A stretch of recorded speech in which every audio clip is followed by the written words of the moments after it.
ഇടതുഭാഗത്തെ കിഡ്നിയിൽ കല്ലുണ്ടെന്ന് പറഞ്ഞിട്ടാണ് ഇവിടെ അഡ്മിറ്റ് ചെയ്യുന്നു. സർജറിക്ക് വിധേയമാക്കുന്നു. സർജറി മാറിപ്പോയി, വലത് ഭാഗത്ത് ചെയ്തു. അവിടെ നമുക്ക് കല്ലൊന്നും കാണിച്ചു തന്നിട്ടൊന്നുമില്ല. ഒരു സ്കാനിങ് റിപ്പോർട്ടിന്റെ അടിസ്ഥാനത്തിൽ ഇടത് ഭാഗത്ത് ഒരു സർജറി ചെയ്തു. നമ്മൾ കൺസെഷനിലാണ്.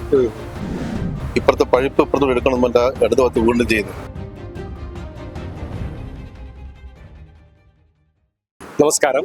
കോഴിക്കോട് മെഡിക്കൽ കോളേജ് ആശുപത്രിയിൽ ചികിത്സാ പിഴവ് മൂലം രോഗി മരണപ്പെട്ടതായി കുടുംബത്തിന്റെ പരാതി. കോഴിക്കോട് നാദാപുരം വാണിമൽ സ്വദേശിയായ റീജിത്താണ് ഇന്ന് രാവിലെയോടുകൂടി കോഴിക്കോട് മെഡിക്കൽ കോളേജ് ആശുപത്രിയിൽ വെച്ച് മരണപ്പെട്ടത്. വൃക്കയിലെ കല്ല് നീക്കം ചെയ്യുന്നതുമായി ബന്ധപ്പെട്ടുള്ള ചികിത്സയിലായിരുന്നു റീജിത്ത്. അതിനിടെയാണ് ഇത്തരത്തിൽ റീജിത്ത് ആശുപത്രിയിൽ വെച്ച് മരണപ്പെടുന്നത്. ഇതാണ് കുടുംബത്തിന്റെ വലിയ ആരോപണത്തിനും പ്രതിഷേധത്തിനും എല്ലാം ഇടയാക്കുന്നത്. ഇപ്പോൾ നമ്മളോടൊപ്പം അദ്ദേഹത്തിന്റെ ഭാര്യ സഹോദരനുണ്ട്. ചേട്ടാ, ഈ റീജിത്തേട്ടന് അസുഖം ഒരുപാട് നാളായിട്ടുണ്ടായിരുന്നു. ആഗസ്റ്റ് സാറിനാണ് ഇവിടെ അഡ്മിറ്റ് ചെയ്യുന്നത്. ആഗസ്റ്റ് സാറിന് പിന്നെ ഇടതുഭാഗത്തെ കിഡ്നിയിൽ കല്ലുണ്ടെന്ന് പറഞ്ഞിട്ടാണ് ഇവിടെ അഡ്മിറ്റ് ചെയ്യുന്നു. സർജറിക്ക് വിധേയമാക്കുന്നു. ആഗസ്റ്റ് സാറിന് സർജറി ചെയ്തത് 2015 ചെയ്ത സർജറിന്റെ ഭാഗത്താണ് വീണ്ടും അവർ ചെയ്തത്. വലത് ഭാഗത്ത് ചെയ്തു. സർജറി മാറിപ്പോയി, വലത് ഭാഗത്ത് ചെയ്തു. അവിടെ നമുക്ക് കല്ലൊന്നും കാണിച്ചു തന്നിട്ടൊന്നുമില്ല.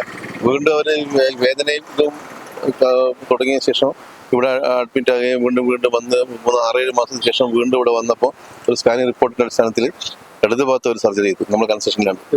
അവര്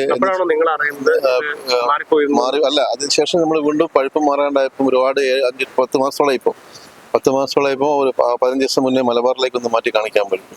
മലബാർ 5 IC കിടന്നു. അവിടുത്തെ CT സ്കാനിങ് റിപ്പോർട്ട് ഡോക്ടർ 2015 ചെയ്ത ഡോക്ടറായിരുന്നു അവിടെ ഉണ്ടായിരുന്നത്. ആ ഡോക്ടർ ചെയ്ത് 2015 ഞാൻ ചെയ്ത് ക്ലിയർ ആക്കിയ ഭാഗത്ത് ഞാൻ വീണ്ടും സർജറി ചെയ്ത് ഇതാരാണ് ചെയ്തതെന്ന് ചോദിച്ചപ്പോൾ നമുക്ക് മനസ്സിലായി. അപ്പോൾ ഡോക്ടർ അവിടുത്തെ CT റിപ്പോർട്ടിൽ പറഞ്ഞു പിന്നെ ചെറിയ മുറിവേലിന് പറ്റിയിട്ടുണ്ട്.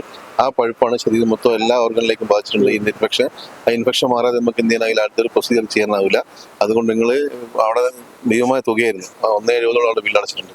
അപ്പൊ അത് പിന്നെ കഴിഞ്ഞ നേരം ഇവിടത്തേക്ക് തന്നെ വീണ്ടും വന്നു. 2 ദിവസം വാർഡിൽ അഡ്മിറ്റ് ചെയ്ത്, യൂറോളജി വാർഡിൽ അഡ്മിറ്റ് ചെയ്ത് അവിടുന്ന് പിന്നെ മെഡിസിനിലേക്ക് മാറ്റി. പിന്നെ 4-5 ദിവസം നോക്കിയ മെഡിസിൻ ഡോക്ടർ ICUന്ന് വെന്റിലേറ്ററിലേക്ക് മാറ്റി. ഇന്ന് രാവിലെ മരണപ്പെട്ടു. ഇതിനിടയിൽ ഈ ഇടതുവശത്ത് പിന്നെയും സർജറി ചെയ്ത് എപ്പോഴാണ്? അത് ഏപ്രിൽ 1-ാം തീയതി.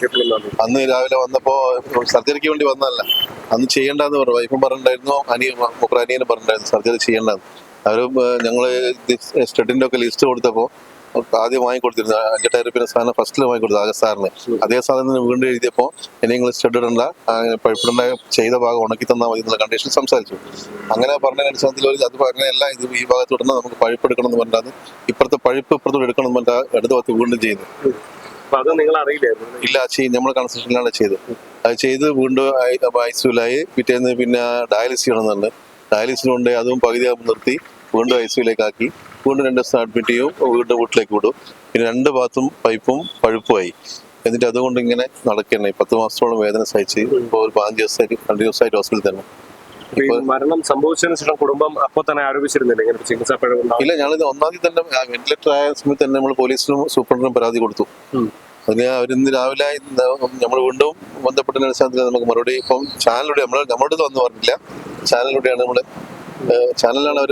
ആശുപത്രി അധികൃതർ തുടക്കം മുതലേ പറഞ്ഞൊരു കാര്യം ചികിത്സ പിഴവുണ്ടെന്ന് അവർ സമ്മതിക്കുന്നുണ്ട്. ഇല്ല, അവർ സമ്മതിക്കുന്നില്ല. ഇപ്പോൾ സമ്മതിക്കുന്നില്ല. അതായത് ഈ പിന്നെ വേണുഗോപാൽ സാറ് കീഴിലുണ്ടായിരുന്ന 5 ഡോക്ടർമാരുണ്ടായിരുന്നു. അതിലുള്ള ആളല്ല PG ഡോക്ടറാണ് ചെയ്തതെന്നാണ് ഇപ്പൊ ഞാൻ മനസ്സിലാക്കാൻ കഴിഞ്ഞത്. അതിലുള്ള ആളല്ല ചെയ്തത്. ഇപ്പം പ്രതിഷേധം ശക്തമായപ്പോൾ ഏറ്റവും അവസാനം അന്വേഷണ സമിതി നിയോഗിച്ചിട്ടുണ്ട്. 3 അംഗ അന്വേഷണ സമിതി നിയോഗിച്ചിട്ടുണ്ട്. അതുകൊണ്ട് പ്രിൻസിപ്പൾ പറഞ്ഞിട്ടുണ്ട്. അപ്പൊ അവര് 3 HOD നേതൃത്വത്തിലാണ് അന്വേഷിക്കുന്നത്. പെട്ടെന്ന് റിപ്പോർട്ട് തരാന്ന് പറഞ്ഞിട്ടുണ്ട്.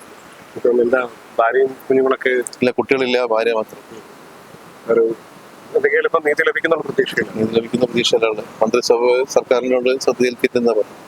ഇന്ന് രാവിലെയോടുകൂടിയാണ് റിജിത്ത് മെഡിക്കൽ കോളേജ് ആശുപത്രിയിൽ വെച്ച് മരണപ്പെടുന്നത്.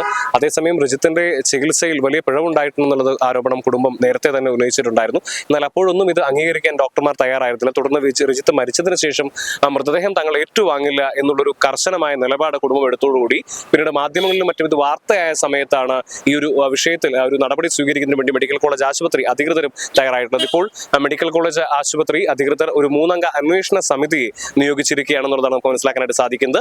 എന്തിനായാലും ഇപ്പോൾ റിജിത്തിന്റെ മൃതദേഹം പോസ്റ്റ്മോർട്ടം നടപടികൾക്കായിട്ട് വിട്ടുകൊടുത്തിരിക്കുകയാണ്. അതിനുശേഷം കുടുംബം ഇന്ന് തന്നെ മൃതദേഹം ഏറ്റുവാങ്ങുമെന്നുള്ളതാണ് നമുക്ക് റിജിത്തിന്റെ ബന്ധുക്കളിൽ നിന്ന് അറിയാനായിട്ട് സാധിച്ചിട്ടുള്ളത്. നമുക്കറിയാം കോഴിക്കോട് മെഡിക്കൽ കോളേജിനെ സംബന്ധിച്ചിടത്തോളം 5 ജില്ലകളിലെ ഒരു വലിയ വിഭാഗം ജനങ്ങൾ ആശ്രയിക്കുന്ന ഒരു ആശുപത്രിയാണ്.